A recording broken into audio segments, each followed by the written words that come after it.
Hello, I'm Jürgen Wolf. I've been a professional writer for about 25 years, and I'm the author of these two books, Your Writing Coach and Your Creative Writing Masterclass.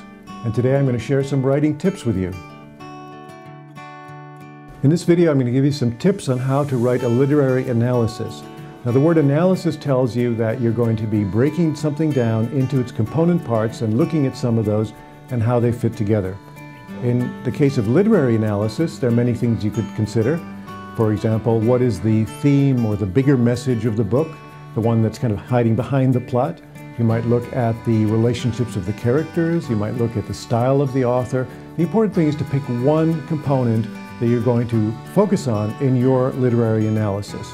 So for example, if you decide to look at the theme, then if you're analyzing Mary Shelley's Frankenstein, the theme would be something like the dangers of man tampering with things reserved for God. So creation of life and the dangers of that.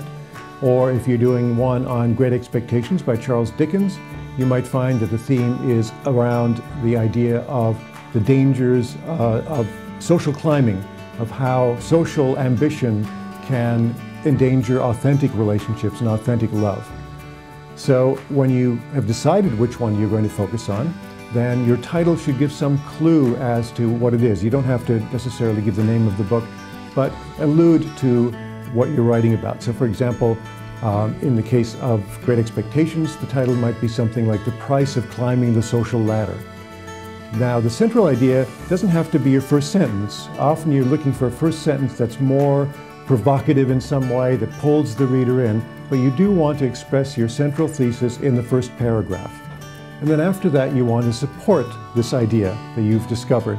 So you want to give examples from the book of the things that you're talking about. Now, when you've done all of that, you bring it together in a concluding paragraph that kind of wraps up and summarizes your thesis again. So let me do that now with you. To summarize how to write a literary analysis, you pick one part to analyze, you create a thesis for it or a statement of fact that you believe about this particular book, you support it with lots of evidence, and then you end with a concluding paragraph that sums everything up and brings it to a nice close.